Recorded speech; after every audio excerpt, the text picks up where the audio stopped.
Haleluya. Silakan duduk, Bapak Ibu sekalian. Shalom, selamat pagi. Pagi yang indah tapi menjadi semakin indah karena kita ada di tempat yang sungguh-sungguh berkenan kepada Tuhan di dalam ibadah pagi ini. Saudara-saudara sekalian, saya sungguh senang bisa kembali ke Mawar Syaron, boleh bagikan sesuatu firman Tuhan. Dan saya dikasih tahu ini bulan keluarga.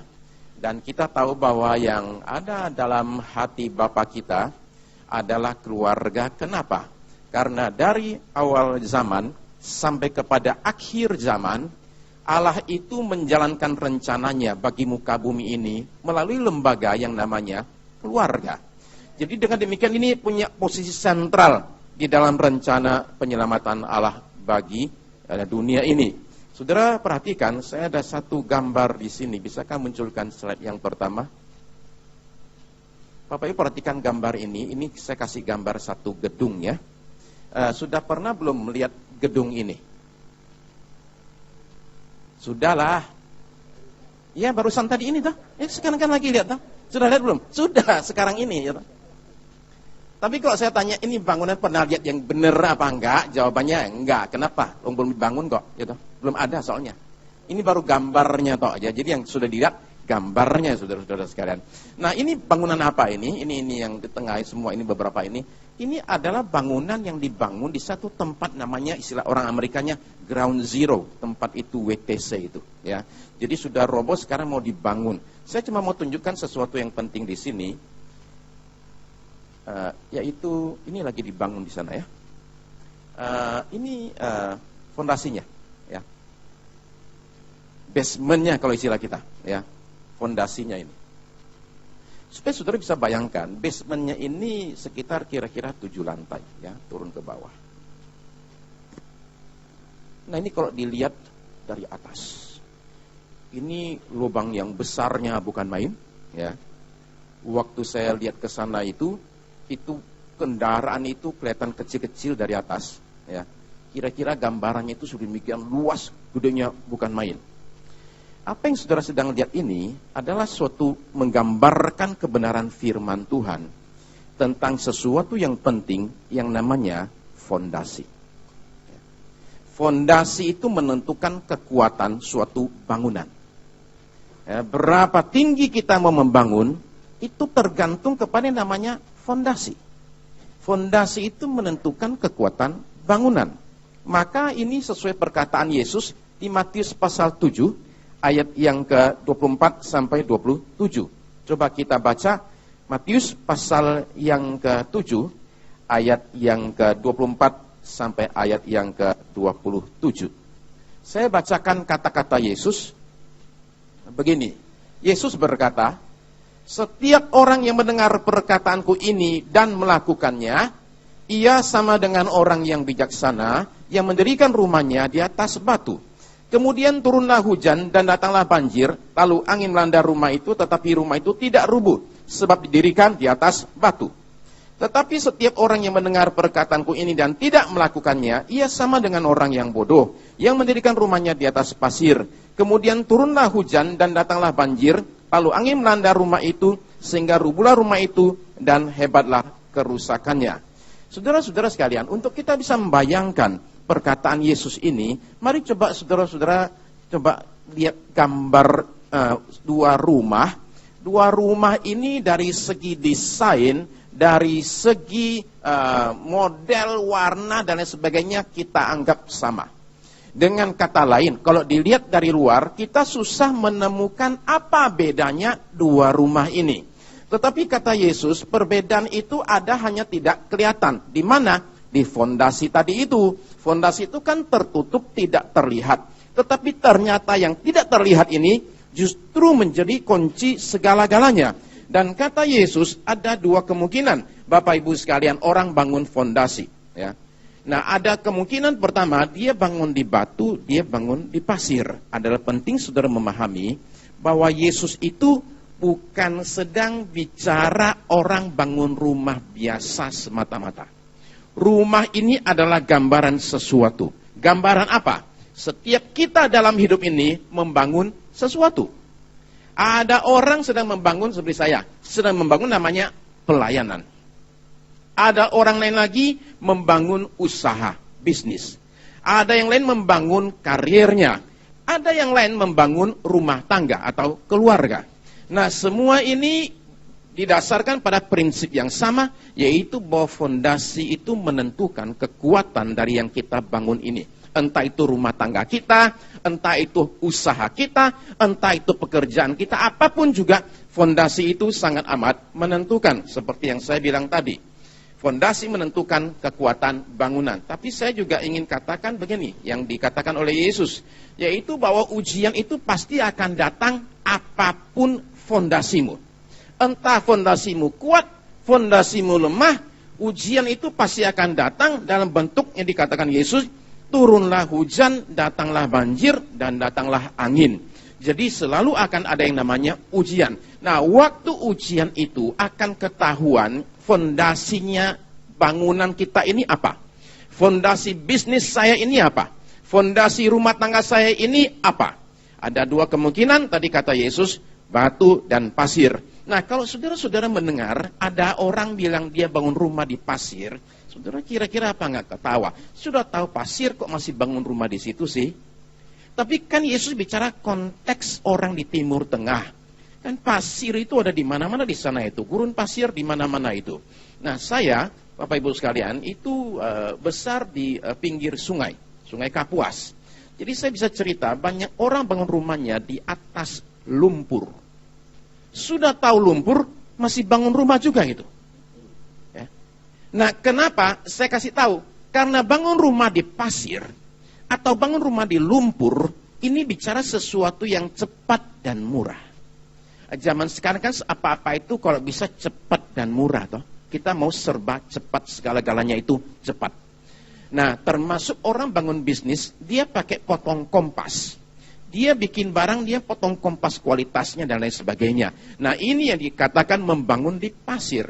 Bagaimana dengan rumah tangga? Dibangun di atas pasir, bicara soal cara cepat. Saya ketemu dengan beberapa kasus orang kawin, itu baru ketemu 2 bulan saja, sudah pengen kawin itu. Ya. Minta tolong dinikahkan. Saya bilang enggak.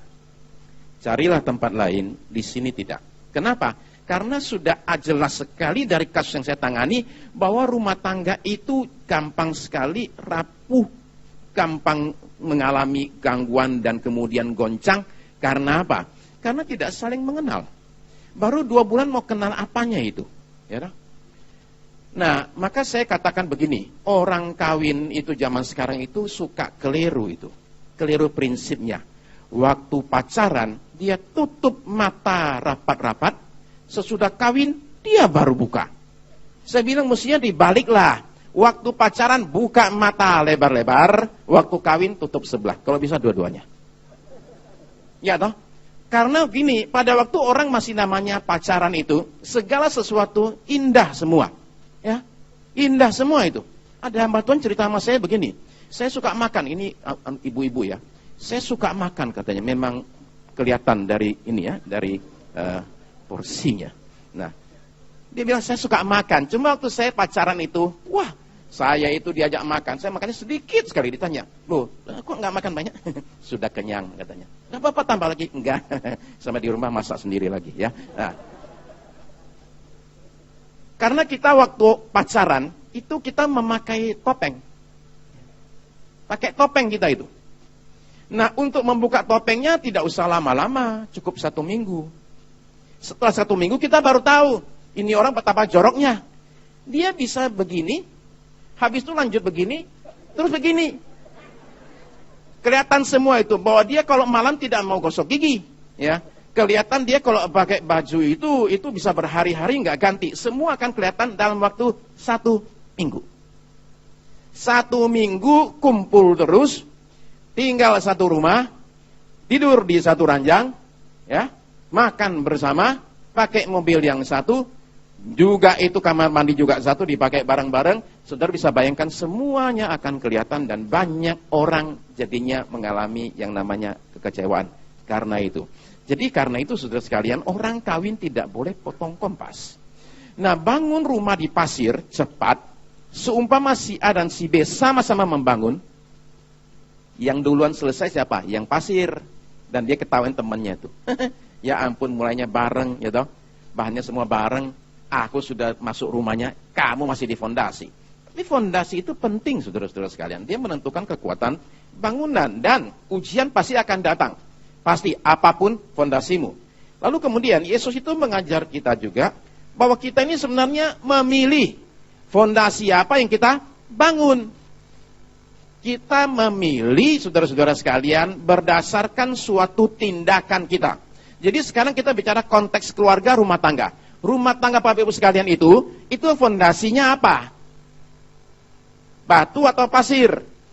Karena suatu hari ujian akan datang, dan kalau dasarnya kita itu pasir, pasti akan mengalami goncangan hebat, bahkan pecah pada waktu ujian datang. Nah, kita memilih fondasi yang kita bangun. Bagaimana caranya? Fondasi itu dibangun melalui ketaatan kepada firman. Perhatikan kata-kata Yesus ya. Dia mengatakan, setiap orang yang mendengar perkataanku ini dan melakukannya, itu sama dengan orang yang membangun rumahnya di atas batu. Kemudian katanya, tapi setiap orang yang mendengar perkataanku ini dan tidak melakukannya. Jadi ini dua orang sama-sama datang ke gereja. Dan mereka ini sama-sama mendengarkan firman yang sama. Dua-duanya sama, tetapi yang bedanya apa? Yang satu pulang dan bilang gini, itu pendeta omong doang. Mana dia tahu? Yang satu bilang begini, ini firman Tuhan, saya akan lakukan. Pada satu poin ini, waktu dia keluar gereja, itulah yang menentukan fondasinya itu apa, saudara-saudara sekalian. Nah, jadi kita turut membangun fondasi kita dengan apa? Ketaatan kita itu seberapa jauh, saudara-saudara sekalian. Nah, fondasi menentukan sekali.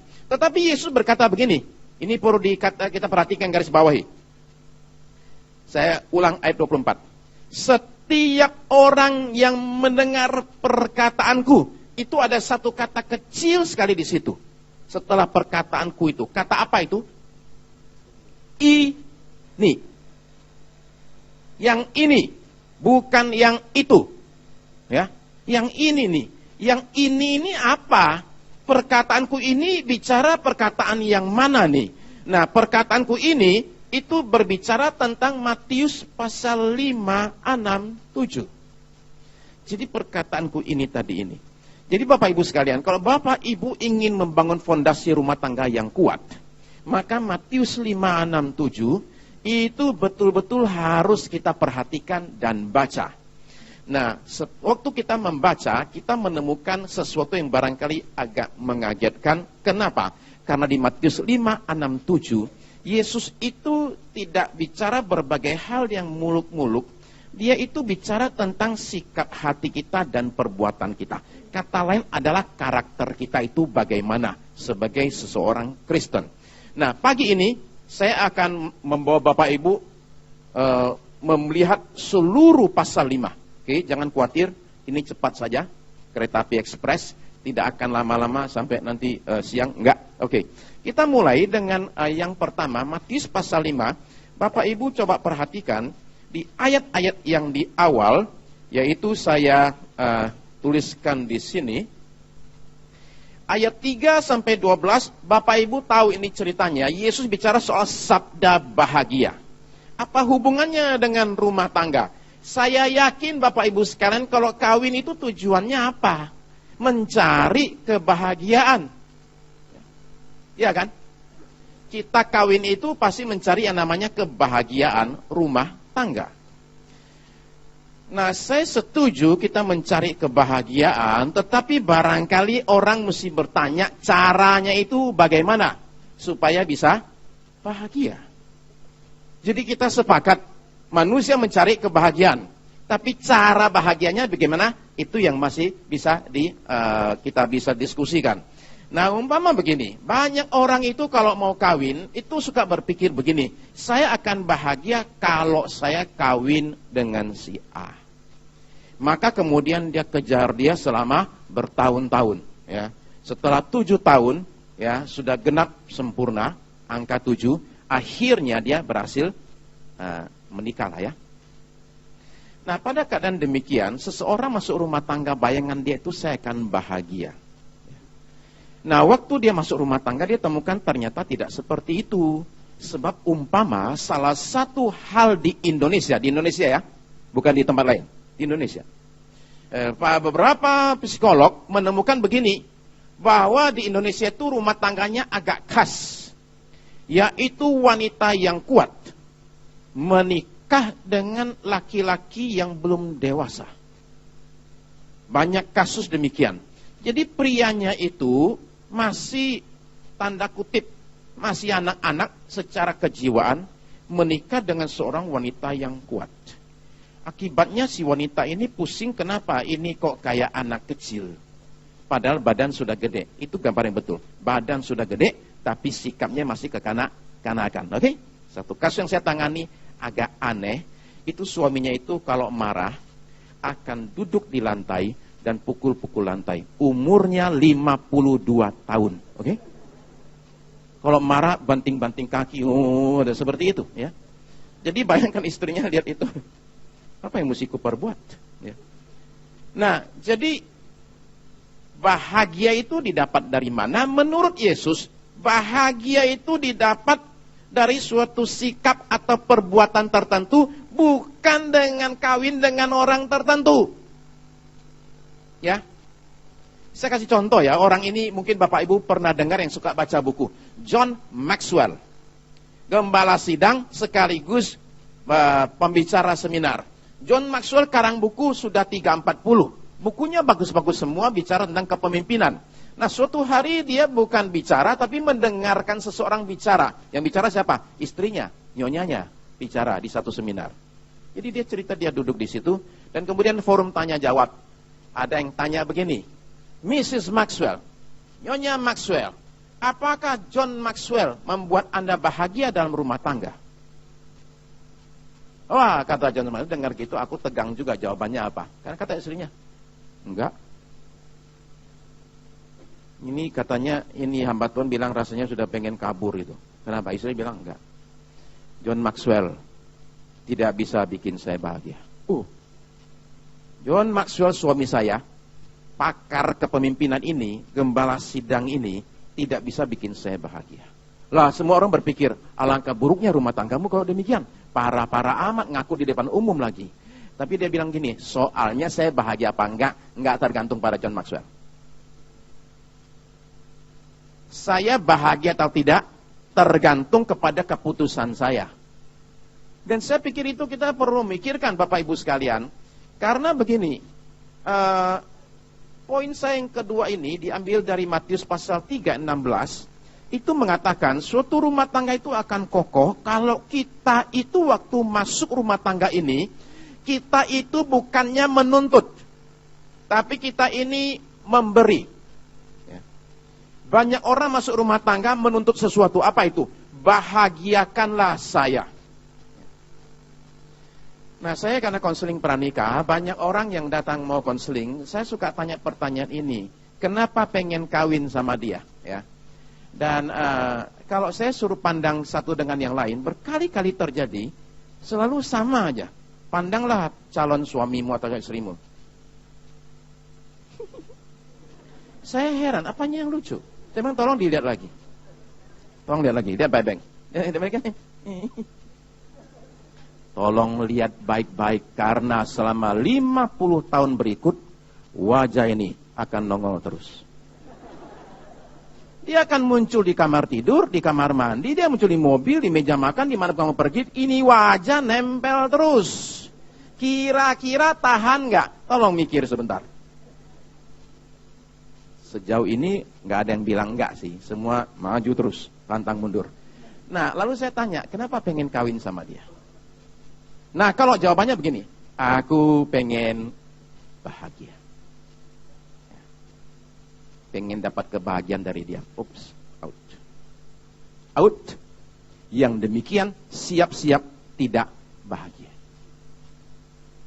Tapi kalau dia menjawab, saya ingin membahagiakan dia. Belum pernah ada yang jawab gitu ya, belum pernah ada, oke?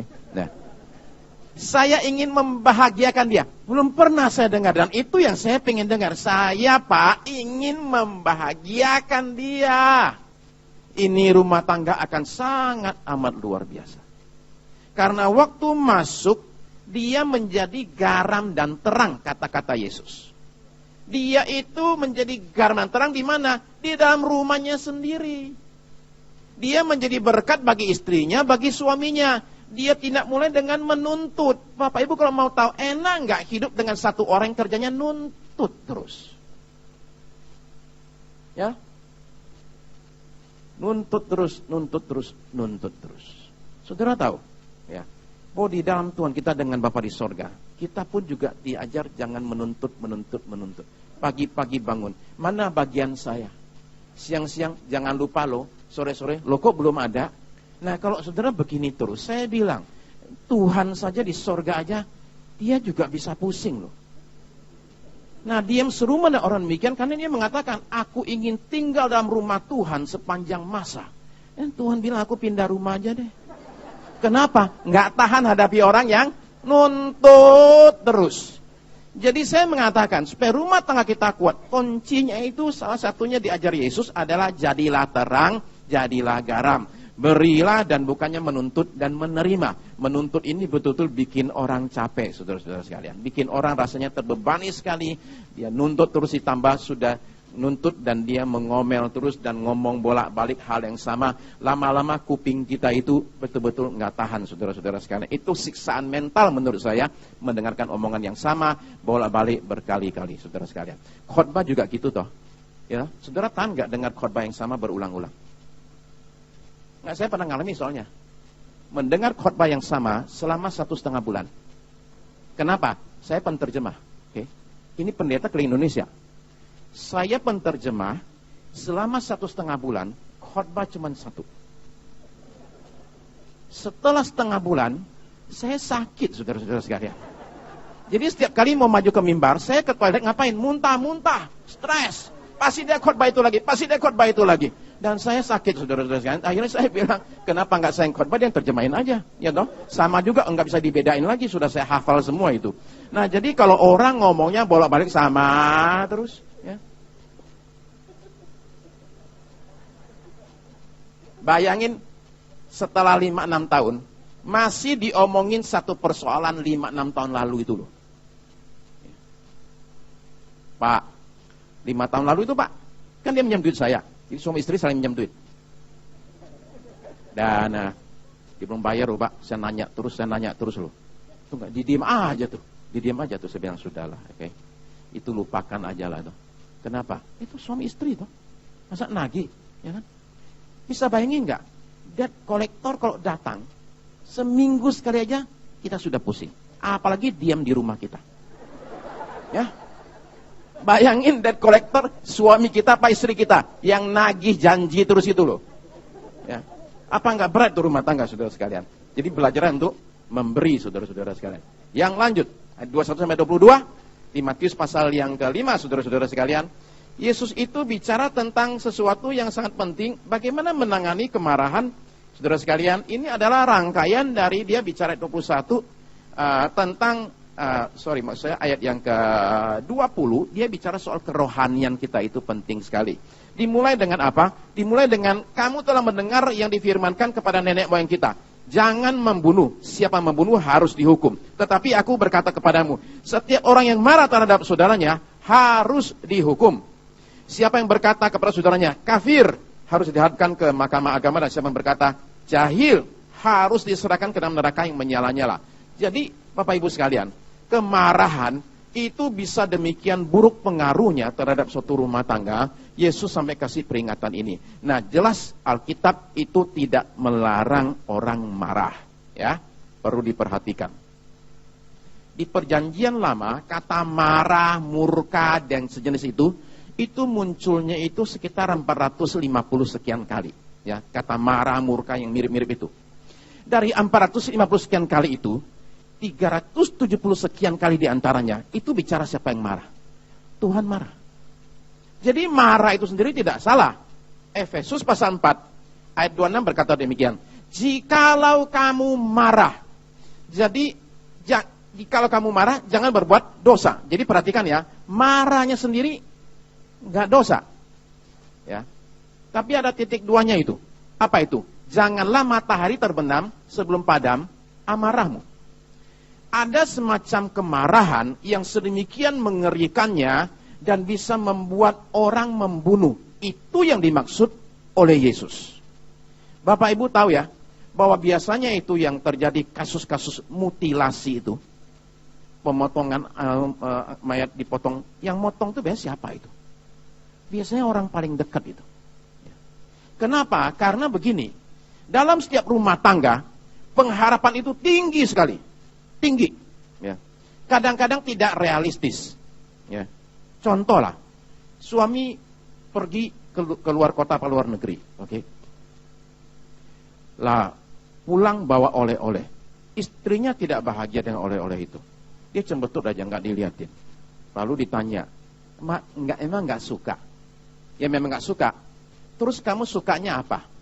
Loh, kalau kamu cinta aku, kamu pasti tahu.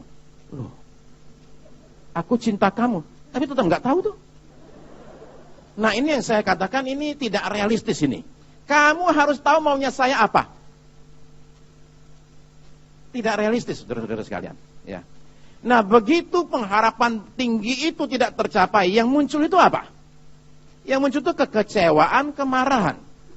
Lalu kemudian kalau ada terjadi umpama kasus pengkhianatan, perselingkuhan, kemarahan itu menumpuk sekali.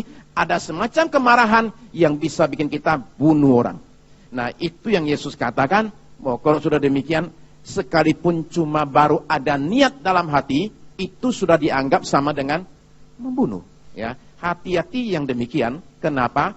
Karena begini, orang marah itu bisa ada kemungkinan dua macam. Satu, marahnya itu keluar, semua orang juga tahu dia marah, tetangga semua tahu.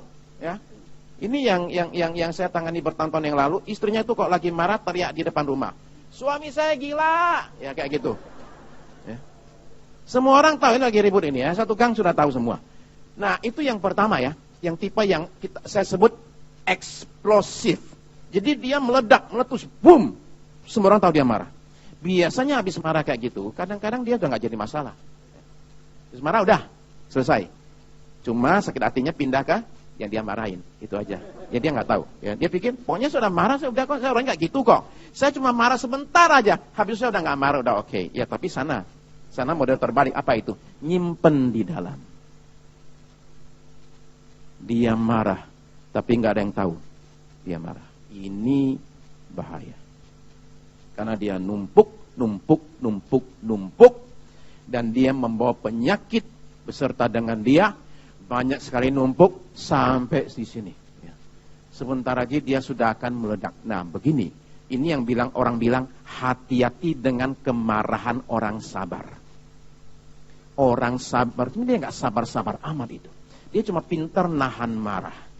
Ya, dia nahan. Ya. Sabar. Tumpuk. Nah waktu meledaknya hebat. Kenapa hebat? Saya kasih tahu. Karena kemarahan 10 tahun keluar bareng-bareng. Iya toh, ini sudah numpuk nih. Lalu kita heran, kenapa ini orang dikit-dikit marah? Kenapa ini orang kecil aja marahnya jadi besar sekali? Karena itu numpuk, ikut keluar semua. Boom, dan kita jadi terkaget-kaget. Rupanya dia sakit hati, baru tahu, dan dia nggak ngomong. Ya, jadi hati-hati Bapak Ibu sekalian. Janganlah matahari terbenam sebelum padam amarahmu. Maksudnya apa? Menurut saya maksudnya adalah janganlah kita tidur dalam keadaan marah. Itu yang menurut saya. Jadi saya praktekkan sama istri saya. Kita berdua sama-sama janji. Apa itu? Karena saya ngajar loh. Jadi saya ngajarkan, istri saya suka ikut. Jadi kita ngajar, kita suka mengatakan, mari kita praktek. Termasuk yang satu ini ya. Oke. Kita tidak akan tidur dalam keadaan marah. Artinya apa? Kalau ada marah kita ngomong, sampai urusan selesai baru kita tidur. Itu janji kita di awal kita kawin. Gara-gara janji itu kami sering sekali jaga malam. Ya. Karena nggak boleh tidur toh sebelum padam amarahmu. Lah ini masih menyala-nyala, jadi kita tidak tidur. Sampai jam 2 pagi, jam 3 pagi di awal rumah tangga saya itu terjadi. Saudara-saudara sekalian, sampai jam 2, 3 pagi. Kita belum pintar berkelahi soalnya. Ya. Maka saya bikin satu sesi seminar, yaitu berantem dengan sehat. Ya, ada caranya itu, saudara sekalian. Bukan berantem sambil lari pagi. Itu juga berantem bisa menyehatkan badan, tapi juga bukan maksudnya begitu. Tapi saya dapat dari Tuhan anugerah khusus. Saya bisa tidur di tengah-tengah berantem. Itu menurut saya anugerah, saudara sekalian. Jadi lagi berantem-berantem kayak gitu, lagi ruwet kayak gitu, saya tuh bisa tidur gitu ya. Nah, istri saya nggak bisa, dia mesti bangunin saya. Bangun, belum selesai. Oh ya, sampai mana tadi? Lanjut. Itu anugerah menurut saya anggap itu anugerah. Tapi maksud saya, Bapak Ibu sekalian, selesaikan amarahmu sebelum kau tidur. Bereskan bicara dengan baik-baik, saudara sekalian. Ya. Lanjut, yang berikut. Matius 23 sampai 26. Ya. Matius 5 maksud saya, 23 sampai 26. Sebab itu, jika engkau mempersembahkan persembahanmu di atas mezbah, dan engkau teringat akan sesuatu yang ada dalam hati saudaramu terhadap engkau, tinggalkanlah persembahanmu di depan mezbah itu, dan pergilah berdamai dahulu dengan saudaramu, lalu kembali untuk mempersembahkan persembahanmu itu. Lalu kemudian nasihat berikutnya, segeralah berdamai dengan lawanmu selama engkau bersama-sama dengan dia di tengah jalan, supaya lawanmu itu jangan menyerahkan engkau kepada hakim, dan hakim itu menyerahkan engkau kepada pembantunya, dan engkau dilemparkan ke dalam penjara. Aku berkata kepadamu, sesungguhnya engkau tidak akan keluar dari sana sebelum engkau membayar hutangmu sampai lunas. Jadi bereskan konflik yang timbul ya. Kadang-kadang begini, pada waktu kita sedang menyembah Tuhan, dan kita ingat, aduh istri saya, suami saya, anak saya, itu lagi marah dengan saya.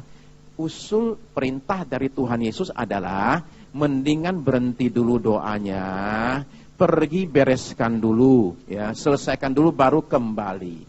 Kenapa ini prinsip penting? Karena di Yohanes, 1 Yohanes maksud saya, pasal 4, ayat yang ke-20 atau 21, saya lupa, firman Tuhan bilang begini. Barang siapa berkata, aku cinta Tuhan, tetapi benci sama sesamanya, itu orang pembohong. Karena tidak mungkin orang mengasihi Tuhan yang tidak kelihatan, kalau sama sesama yang kelihatan aja, dia tidak bisa mengasihi. Saudara mengerti prinsipnya ya, yaitu bahwa hubungan saya dengan sesama saya, itu menentukan, mencerminkan hubungan saya dengan Tuhan. Jadi kalau sama sesama saya tidak beres, saya mesti tahu, berarti sama Tuhan juga keganggu itu saudara-saudara sekalian. Nah bayangkan sekarang kalau di dalam rumah kita sendiri ada orang-orang tertentu yang dengan kita itu hubungannya nggak bagus, maka dengan Tuhan juga hubungan kita jadi tidak bagus. Itu otomatis, itu prinsip Alkitabiah saudara-saudara sekalian. Nah jadi usul atau perintah Tuhan Yesus adalah usahakan damai, bereskan konflik yang timbul. Kira-kira 3-4 bulan lalu saya bicara di The Cafe kalau tidak salah ingat. Saya bicara panjang lebar tentang penyelesaian konflik selama kira-kira 1 jam, saudara sekalian. Saudara bisa dapatkan kaset atau VCD-nya di mungkin di toko. Nah, ya. Oh ya, ayat 20 ya, Pak. Ayat 20 dari 1 Yohanes pasal yang ke-4 ayat 20. Jadi saudara-saudara sekalian, prinsip ini penting kita pahami bahwa dengan sesama rumah kita, dalam rumah kita, perdamaian itu harus ada, saudara sekalian. Sekali lagi, rumah itu tempat di mana luka itu sangat amat gampang terjadi. Orang paling banyak terluka bukan di luar sana, tapi di dalam rumah, saudara-saudara sekalian. Nah, karena itu, maka nasihat Tuhan perlu kita pahami. Konflik harus diselesaikan sesegera mungkin, jangan ditunda-tunda. Saya tahu ada hal tertentu itu remeh sifatnya. Artinya ya udah nggak usah dibuat ribut. Jadi prinsip kita adalah begini. Hal-hal kecil jangan dibesar-besarkan ya. Tapi hal besar juga jangan dikecilkan. Ya. Hal besar, hal kecil, kecil. Ya. Mama saya ajar saya prinsip yang sangat bagus. Mama saya belum dalam Tuhan. Ya. Sekalipun saya berdoa untuk dia sudah hampir 30 tahun. Nah, tetapi dia punya prinsip yang sangat bagus. Dia bilang kalau berantem, katanya, kalau lagi berantem sama istri kamu, ingatlah semua kebaikannya. Ya itu bagus toh. Untung dia nggak terusin. Dan kalau lagi baik sama dia, ingatlah semua kejelekannya, oke? Dia tidak begitu. Dia berhenti sampai di situ, bijak sekali. Kalau kamu berantem sama istri kamu, ingatlah segala kebaikannya dia, ya. Maka kamu akan bisa reda, katanya. Nah, jadi saudara terkasih, ini penting untuk kita lihat, bereskan konflik yang timbul. Bagaimana cara teknisnya bisa dilihat di bagian yang lain. Nah, Matius pasal 5 ayat 27 sampai 30 itu yang berikut, saudara sekalian, saya bacakan ayat 27, kamu telah mendengar firman, jangan berzina. Tetapi aku berkata kepadamu, setiap orang yang memandang perempuan serta menginginkannya sudah berzina dengan dia di dalam hatinya. Maka jika matamu yang kanan menyesatkan engkau, cungkilah dan buanglah itu, karena lebih baik bagimu jika satu dari anggota tubuh binasa daripada tubuhmu dengan utuh dicampakkan ke dalam neraka. Dan jika tanganmu yang kanan menyesatkan engkau, penggalah dan buanglah itu, karena lebih baik bagimu jika satu dari anggota tubuhmu binasa daripada tubuhmu dengan utuh masuk neraka. Saudara-saudara, perhatikan ya. Perselingkuhan itu adalah roh zaman ini. Ya. Nah, saudara mungkin kurang percaya, tapi saya bisa tahu kondisi ekonomi Indonesia dengan melihat kasus-kasus konseling yang saya tangani. Yaitu begini. Kalau banyak kasus perselingkuhan, berarti ekonomi Indonesia lagi bagus. Oke? Kalau banyak kasus depresi, berarti lagi krismon. Oke?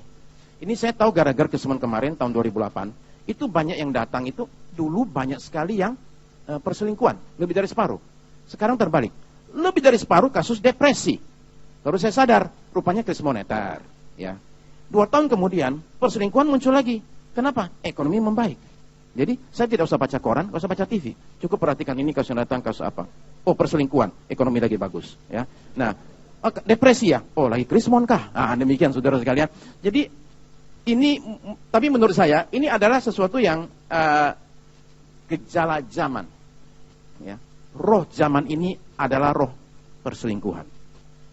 Dan kita perlu waspadai ini, tapi Yesus mengajar kita sesuatu yang sangat amat penting. Apa itu? Kalau kita mau jaga diri kita dari perselingkuhan, mulailah dari hulu sekali. Ya. Karena bagi orang tertentu, perselingkuhan perzinahan itu apa? Bagi kita adalah seperti kata anak saya. Anak saya waktu dia masih SD kelas 6, itu lagi main Lego sama temannya di rumah saya lagi ngetik itu. Dan temannya nanya begini, sek, selingkuh itu apa sih? Tanya sama anak saya. Anak saya menjawab, selingkuh itu gini loh. Ada 2 orang masuk kamar, keluar sudah bertiga, ya, itu selingkuh. Itu definisi nggak berlaku buat Yesus. Bagi Yesus adalah begini, kamu lihat ke seorang wanita, terus timbul keinginan, itu sudah berzina. Jadi dia itu bicara sampai ke hulunya sekali. Apa itu? Dari yang namanya mata kita itu. Mata kita melihat, hati menginginkan. Jadi bapak-bapak, ibu-ibu sekalian, kalau kita ingin jaga diri kita dari perselingkuhan dan perzinahan, mulailah dengan menjaga mata kita. Dari mata ini. Kemudian muncul dari hati keinginan tersebut. Kita perlu waspadai ini, saudara-saudara sekalian. Lalu saya tahu tentu saudara-saudara akan bilang begini, loh katanya disuruh cungkil mata di sini ya. Tentu kita meyakini saudara-saudara sekalian ya, bahwa Tuhan Yesus tidak bermaksud kita betul-betul cungkil mata kita ya, saudara-saudara sekalian. Karena ada satu bapak gereja yang mengatakan begini, dia mau ikut semuanya. Wah, dia potong sana, potong sini, saudara-saudara sekalian. Dan menemukan ternyata masalahnya bukan di mana-mana. Masalahnya ada di mana? Ada di sini. Keinginan itu sudah ada. Dan kemudian waktu melihat, jadilah. Nah, Bapak Ibu sekalian, pendeta David Hawson pernah suatu ketika itu khotbah di depan 300 ekor anjing labrador. Anjing macam-macam ya. Dia bilang itu anjing semua ikut kebaktian. Dan semua duduk rapi sekali ikut kebaktian. Kenapa anjing bisa muncul di gereja 300? Karena anjing itu membawa tuannya yang orang buta. Kan kalau di barat kan, kalau orang buta, itu kan pakai anjing menuntun. Kalau di Indonesia kan pakai tongkat. Kenapa nggak pakai anjing? Pakai anjing nggak lama udah diambil orang, saudara-saudara sekalian. Dan bisa berakhir di kuali, ya toh? Ya. Jadi orang buta di sini jangan pakai anjing lah, lebih baik menurut saya. Ya. Nah, kalau di barat pakai anjing. Di tengah-tengah khotbah, pendeta Hawson bilang begini, saudara-saudara yang orang buta, sudah pernah belum mendoakan kami yang melek ini? Sebab gara-gara mata kami, sering sekali kami jatuh dalam dosa. Betul nggak? Betul. Gara-gara mata kita, kita sering sekali jatuh dalam dosa. Habis kebaktian, datang satu orang ibu, minta salaman, mancing ya, minta salaman, pendetanya mana? Salaman dulu. Hey David, ini sudah tua ya. Oh, si Oma ini, jadi panggil pendeta, panggil nama saja. Hey David, aku ini sudah bertahun-tahun kepahitan sama Tuhan, gara-gara aku buta. Hari ini pertama kali, aku kasihan sama orang Melek. Iya, aku kasihan sama orang Melek. Ternyata dia baru sadar, orang Melek itu banyak godaannya. Sementara bagi dia, godaan tidak terlalu besar karena tidak melihat, saudara sekalian. Jadi waspadai dan jagalah paling tidak mata kita, saudara sekalian. Maka kita akan sangat tertolong karena hal tersebut. Saudara terkasih, yang berikutnya, ya, di ayat 27 sampai ayat yang ke-30, ya. Oh, sorry. Berikut ya. Oke, ini bicara tentang yang namanya perceraian, saudara sekalian. Ayat 27 sampai ayat yang ayat 31. Saya salah ketik di situ. Ayat 31 sampai ayat yang ke-32. Telah difirmankan juga, siapa yang menceraikan istrinya harus memberi surat cerai kepadanya. Tetapi aku berkata kepadamu, setiap orang yang menceraikan istrinya kecuali karena zina, ia menjadikan istrinya berzina, dan siapa yang kawin dengan perempuan yang berceraikan, ia berbuat zina. Saudara-saudara sekalian, semakin hari angka perceraian di Indonesia itu semakin meningkat. Data Departemen Agama itu mengatakan angkanya itu tahun lalu itu sekitar 280.000 perceraian. Tetapi ada perceraian jenis tertentu yang tidak kelihatan, tidak tercatat. Apa itu? Perceraian yang sudah terjadi sekalipun orangnya masih tinggal satu rumah. Sudah jauhnya bukan main, saudara sekalian. Ya. Nah, penting kita perhatikan soal hal ini, bagaimana kita menjaga rumah tangga kita. Nanti mungkin sebentar atau sore saya akan bicara tentang topik ini. Nah, tetapi secara singkat Bapak Ibu sekalian, adalah penting kita menyadari banyak orang bilang gini, perceraian itu satu-satunya jalan. Saya dengar sendiri ini kasus ini ya, kasus pemukulan ya. Istrinya mengatakan gini, datang ke saya bilang gini, Pak, perceraian itu satu-satunya jalan. Saya dipukul sama dia. Ya udah saya cerai saja. Saya bilang saya tidak setuju, Bu. Perceraian itu satu-satunya jalan. Ada banyak jalan lain. Dia bilang apa? Saya bilang situ bisa racunin dia. Saya bilang. Saya ngomong gitu, istri saya marah sekali sama saya. Dia ikut konseling kan. Dia marah sama saya, dia keluar dia bilang gini, kamu ya ngusulin orang, racunin suami. Konselor apa kamu? Saya bilang, tolong lihat. Sekali lihat aku sudah tahu. Itu bukan tipe yang ngeracunin suaminya. Aku cuma mau bikin dia shock aja, itu aja. Cuma bikin dia shock aja. Karena dia bilang perceraian satu jalan. Aku bilang, iya dong, bisa racunin dia. Gitu. Yang kedua saya bilang, ibu bisa belajar karate, saya bilang. Ya enggak? Oh dia hadapi aja tuh, belajar karate. Yang ketiga, lapor sama polisi. KDRT itu langsung masuk penjara 1 minggu, saya bilang. Ya. Yang keempat, lapor sama mertua. Yang kelima, lapor sama mama. Yang ketujuh, cari jalan keluar, cari konselor. Betul? Ya. Jadi saya mengatakan perceraian bukan satu-satunya jalan. Ada banyak jalan yang lain. Maksud saya Bapak Ibu sekalian, adalah penting seseorang itu mencarikan jalan pemulihan, bukan jalan perceraian. Sebab kata Tuhan Yesus, kenapa itu terjadi Musa kasih surat cerai? Itu karena apa? Simple. Apa itu? Kekerasan hatimu itu loh. Nggak mau ngalah. Ya. Bapak Ibu kan tahu ya. Berantem itu, bertengkar itu enaknya karena apa? Karena yang satu nyaut. Itu yang bikin enak. Coba yang satu nggak nyaut. Apa diterusin? Emang orang gila apa? Teriak sendiri. Ya kan? Lah karena sana nyaut kan jadi ada seperti panter gitu loh. Kan jadi panjang itu. Ya toh? Kalau enggak akan terjadi. Jadi saya mengatakan salah satu yang penting dalam rumah tangga adalah seseorang perlu belajar yang namanya belajar ngalah, saudara-saudara sekalian ya. Belajar ngalah itu penting. Ada hal tertentu tidak usah diributkan ya. Contoh, duit orang lain. Ngapain kita ribut duit orang lain? Saya baca koran, terus saya bilang gini, wih, ini kaya ini, saya bilang nih, ya, teman kita satu ini nih. Ini paling enggak 10 triliun ini. Terus saya bilang, nggak mungkin 10 triliun, paling enggak 20, tahu enggak? Saya bilang, ya enggak lah, menurut aku sih 10 lah, udah gede itu. Enggak, kamu enggak tahu aja 20. Kita ribut soal duitnya orang lain. Kita ribut soal, apakah punya dia 10T apa 20T. Saya bilang, udah, sudahlah, 20 aja, terserah lah, udahlah. Kenapa? Duitnya orang nggak kasih kita juga, kita sampai berantem sama istri. Gara-gara berita di koran duitnya orang. Saya bilang, ya ampun, ya udah 20 lah, dia mau bilang 50 pun saya yain juga. Ya. Kenapa? Yang demikian itu, ngalah aja, toh. Ngapain dibuat ribut, saudara sekalian? Ya, toh? Hidung orang, ngapain ribut hidung orang? Nggak, karena saya ketemu satu kasus, suami istri gara-gara gitu. Ya. Datang ke saya, nonton TV cerita istrinya dan bilang gini, itu bintang film itu kayaknya hidung operasi deh. Suaminya lagi baca koran loh, bilang gini, memang dia dari dulu begitu, kan dia Indo kan? Enggak, dulu nggak begitu dulu apa pesek? Kamu kayak tahu aja, memang dari dulu gitu dia itu ribut gara-gara hidung artis dan datang nyari saya. Saya bilang gini, Pak, Ibu, hidung kita aja nih nggak pantas buat berantem, apalagi hidung orang lain. Ya dah.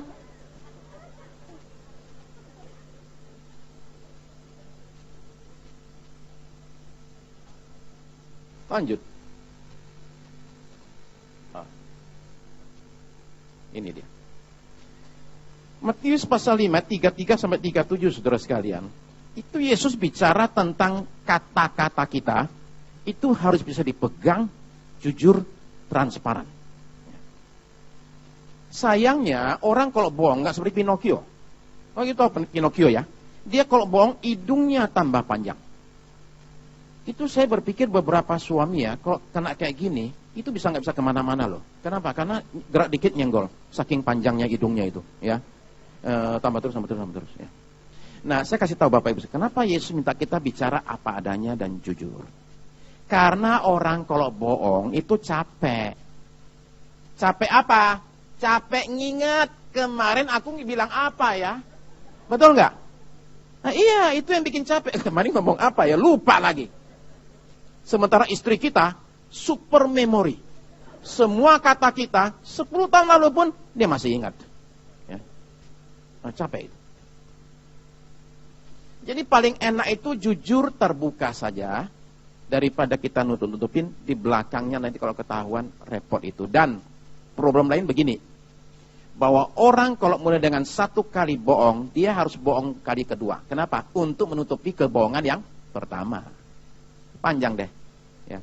Bohong-bohong terus, saudara sekalian. Ya. Jujur saja toh. Ini istri satu ini, ya, itu jaga suaminya, betul-betul dijaga. Masalahnya laki-laki itu, kalau makin dikontrol, itu makin berusaha lepas. Ya. Nah ini suaminya ini memang ganteng sekali ya, betul-betul seperti bintang film. Jadi istrinya juga khawatir ya. Oh saudara-saudara yang mencari orang yang cantik atau ganteng buat dikawinin, asal tahu juga loh ya, itu ada beban lain loh ya, yaitu khawatir, itu sering kali muncul ya. Nah ini tiap kali kalau pulang kantor, istrinya akan nanya, tadi ketemu sama siapa? Wajar nggak? Menurut saya wajar. Tadi ketemu sama siapa? Umpama dia bilang A, B, C, D, E 5 orang. Istri akan nanya, sama si A ngomong apa? Dan dia harus jelaskan dengan urut-urutannya itu. Urutannya mesti dikasih tahu. Kamu mulai dari ngomong apa? Suami kan bilang, saya mulai dari ngomong bla bla bla. Terus dia jawab apa? Dia jawab ble ble ble. Terus kamu ngomong apa? Aku bilang bli bli bli. Terus kemudian bilang blo blo blo sampai blu blu blu kan? Nah, suatu hari suaminya ini memutuskan untuk nggak kasih tahu, ya. Jadi waktu ditanya, kamu ngomong sama si A, temanku itu, karena itu wanita, dia pikir nanti di ini ribut, jadi dia bohong. Dia bilang saya bicara sama dia, blu blu blu blu. Terus dia bilang apa? Dia bilang blu blu blu blu. Nah, sekarang istrinya ketemu sama si A ini, langsung ditanya, kemarin kamu ketemu sama suami saya ya? Oh iya. Terus kamu ngomong apa sama dia? Dia ngomong apa aja? Ternyata bicaranya bukan blu blu blu, tapi bla bla bla bla. Beda sekali. Itu ribut besar cuman gara-gara hal tersebut, saudara sekalian. Saya mengatakan jadi lebih baik setransparan mungkin, saudara-saudara sekalian. Nah, mari kita lanjut. Yang terakhir, saudara sekalian, Yesus itu mengajar kita di ayat yang ke 38 sampai ayat 48 maksud saya. Kita nggak akan baca karena masalah waktu. Tapi saudara-saudara sekalian, intinya adalah begini. Tuhan itu meminta kita supaya kita ini jangan membalas, tapi belajar mengasihi. Saya pikir, saudara-saudara sekalian, pengampunan itu sesuatu yang harus ada dalam setiap rumah tangga. Belajar untuk mengasihi satu dengan yang lain. Ini adalah foto dari salah satu orang paling berkuasa di dunia pada zamannya, pendeta Ted Haggard. Setiap hari Senin pagi, Presiden George Bush dulu harus konsultasi sama Ted Haggard. Kenapa? Karena Ted adalah ketua dari Badan Gereja Injili Amerika Serikat. Di bawah dia ada 30 juta orang. Kalau dia bilang A, 30 juta orang bilang A. Dia bilang B, semua ikut B. Jadi dia banyak ditanya. Gerejanya bertumbuh besar luar biasa, 15.000 orang. Suatu hari Pak Pendeta ini ketahuan ya berselingkuh. Ya. Bukan dengan wanita, tapi dengan pria. Bukan hanya itu, ketahuan juga bahwa dia ternyata pakai narkoba, syabu. Pak Pendeta ini nyabu dan sering mencari pelacur pria. Jadi waktu itu semua ketahuan, hancur-hancuran semua. Ya. Tapi tentu kita tahu, yang paling hancur itu bukan siapa-siapa, tapi istrinya. Yang menemukan bahwa ternyata suami saya ternyata parahnya bukan main, tidak seperti yang saya kira. Nah, pada momen yang sama, seorang gubernur di Amerika bernama Max Sanford, seorang Kristen yang sungguh-sungguh, tiap kali bicara kutip ayat, ternyata menghilang selama 45 hari. Nggak tahu ada di mana. Satu provinsi gempar semua, gubernur kita hilang. Dan dia suka hiking, apakah dia sudah mati di jurang di gunung mana. Itu satu provinsi diobok-obok, gunung-gunung, lembah-lembah ditelusuri untuk cari Bapak Gubernur. Tahu-tahu dia ada di mana? Dia ada di Argentina ketemu dengan simpanannya. Jadi ini ada dua kasus. Dua-dua orang Kristen. Satu Ted Haggard, satu Max Sanford. Tapi istri mereka tempuh jalan yang berbeda. Istri Gubernur Max Sanford putuskan cerai. Tetapi istri daripada pendeta Ted Haggard itu memutuskan untuk dia tetap mengampuni suaminya dan lanjutkan pernikahannya. Dia karang buku ini, Why I Stayed. Kenapa aku bertahan? Dia bilang begini. Karena aku seseorang yang percaya kepada kuasa Tuhan dan firman dan janji Tuhan. Bahwa kalau kita mau, kita lembutkan hati kita, hubungan yang rusak seperti apapun juga pasti bisa dipulihkan. Dan memang kita aminkan kata-kata ini, saudara-saudara sekalian. Semua rumah tangga punya masalah, pasti. Ya. Saya pasang foto saya sama istri saya lagi senyum lebar berdua, ya, di BlackBerry Messenger saya. Kita lagi senyum. Ada orang komentar, mesra amat, aku ngiri. Saya bilang itu foto dibikin setelah malam sebelumnya berantem hebat. Ya. Teman saya bilang begini, Sukirno, peringatan aja. Kalau di mimbar gitu ya, nggak usah cerita jelek-jeleknya diri sendirilah. Kita pendeta ya, mesti jaga image. Ya, jemaat nggak boleh tahu kita punya pergumulan. Saya bilang, oh enggak, terbalik. Saya mau jemaat tahu, saya punya pergumulan. Rumah tangga pendeta sama juga dengan rumah tangga semua orang. Istri pendeta manusia, suaminya pun manusia.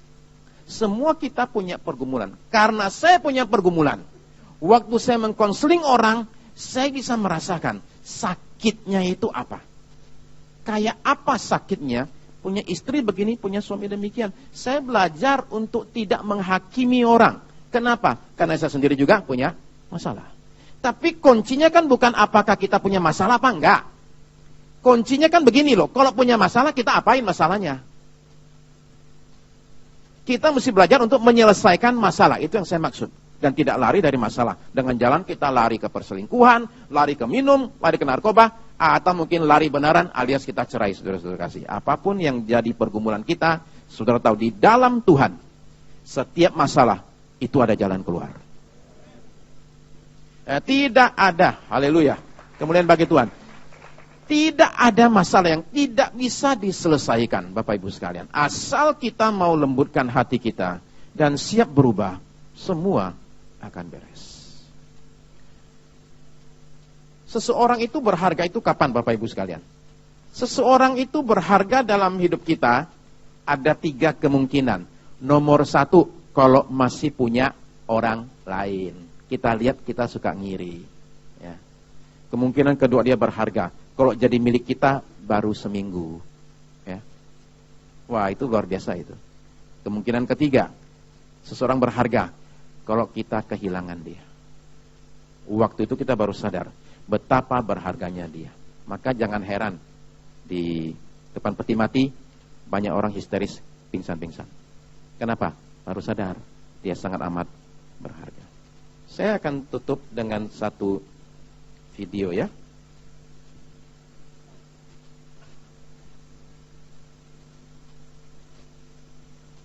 Bapak Ibu, kita akan nonton ini, kemudian kita akan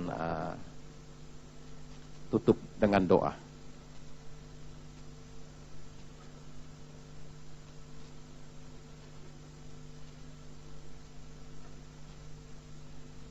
Ini video didapat dari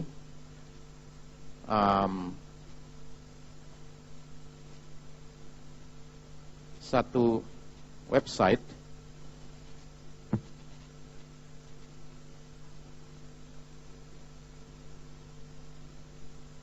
sudah muncul belum? Sudah, oke.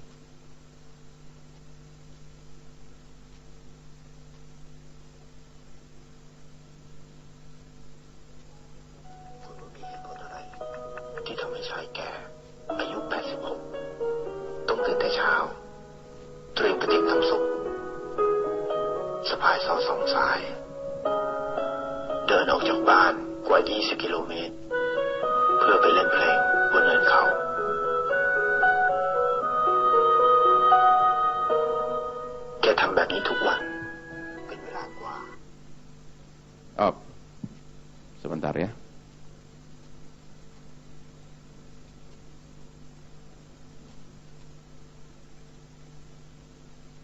Grandpa. Oke.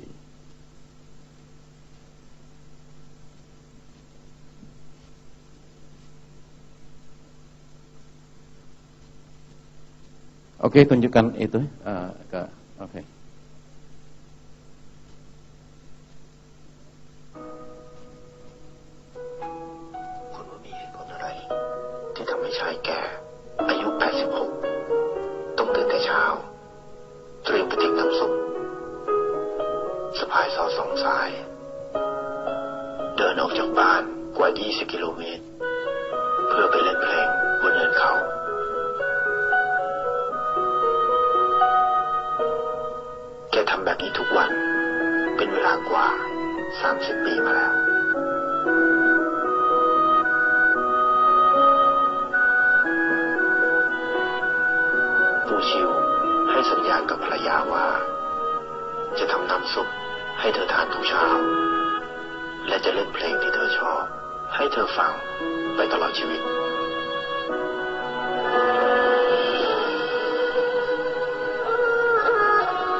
Selama 30 tahun si opa ini setiap hari bikin sup, bawa itu erhu itu, dan datang kunjungi makam istrinya.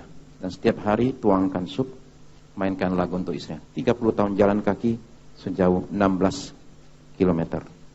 Karena dia pernah bikin satu janji. Setiap hari aku akan bikin sup untuk kamu dan mainkan lagu untuk kamu. Selama 30 tahun dia taati itu. Nah, pesan buat kita saudara sekalian, seberapa besar kita hari ini sudah menunjukkan kasih kepada orang-orang yang ada di rumah kita, keluarga kita. Tidak harus menunggu sampai orangnya sudah dikubur baru kita tunjukkan kasih kita. Sudah terlambat. Mari kita berdoa. Haleluya. Saudara terkasih, saya mau berdoa untuk keluarga-keluarga yang ada dan memohonkan berkat anugerah Tuhan dinyatakan bagi setiap rumah tangga yang ada. Saya ajak kita semua datang ke hadapan Tuhan pagi ini dan memohonkan supaya Tuhan itu campur tangan dalam pergumulan rumah tangga kita. Mungkin di sini ada saudara-saudara yang sedang bergumul. Mungkin sedang membuat rancangan-rancangan dan mesti mengambil keputusan apa yang harus saya perbuat dengan rumah tangga saya. Pada pagi ini, saudara-saudara sudah mendengar apa kata Yesus tentang membangun dasar rumah tangga yang kuat. Mari kita pada pagi ini tidak semata-mata menjadi pendengar firman, tapi pelaku firman. Bagian mana yang perlu saudara lakukan dan taati dari firman Tuhan pada pagi ini? Apakah saudara perlu belajar membereskan konflik? Atau mungkin saudara susah menangani kemarahan? Atau engkau perlu mengubah karakter dan sifatmu? Atau cara pandangmu? Mari minta Roh Kudus untuk pada hari ini mengubahkan bukan siapa-siapa, bukan pasangan kita, bukan anak kita, bukan orang tua kita, tapi mari minta Roh Kudus pertama-tama untuk mengubahkan diri kita sendiri terlebih dahulu. Mari kita buka hati kita, lembutkan hati kita untuk saat ini terima firman-Nya dan terima jamahan Roh Kudus-Nya yang ada di tengah-tengah kita pada pagi ini. Maukah saudara pada pagi ini lembutkan hati untuk terima firman Tuhan dan jamahan Roh Kudus-Nya. Haleluya. Izinkan saya berdoa untuk keluarga-keluarga yang ada di tempat ini, pasangan-pasangan yang ada pada saat ini di tempat ini. Haleluya. Terima kasih untuk pagi ini Bapa Sorgawi. Engkaulah yang mempunyai ide membentuk rumah tangga, menciptakan manusia dalam bentuk pasangan pria dan wanita dan mempersatukan mereka.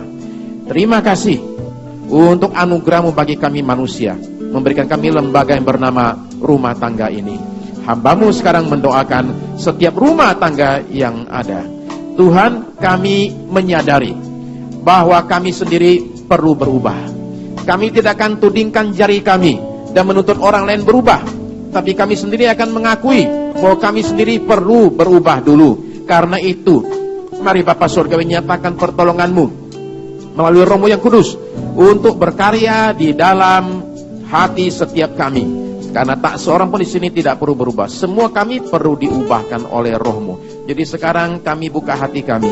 Mari jamah dan ubahkan kami hari demi hari. Hamba berdoa pada saat ini untuk mereka yang perlu ambil keputusan. Apakah akan meneruskan rumah tangga mereka atau mengakhirinya. Inilah Tuhan yang Kau kehendaki. Engkau mau supaya kami tetap bertahan. Maka sekarang hamba berdoa, kehendak-Mu jadi atas hidup kami, atas rumah tangga kami. Jadikan kami orang-orang yang mentaati firman lebih daripada segalanya. Sebaliknya Engkau bukakan jalan ya Tuhan, supaya masalah kami bisa diselesaikan, sehingga kami Tuhan boleh menjadi kesaksian bagi banyak orang untuk kemuliaan nama-Mu saja. Terima kasih Tuhan Yesus. Segala pergumulan kami serahkan dalam tangan Tuhan. Baik itu pergumulan mengenai masalah keuangan rumah tangga kami, mengenai masalah kesehatan, masalah hubungan, atau apapun juga. Tuhan tolong, hamba mohonkan perlindungan bagi setiap rumah tangga yang ada.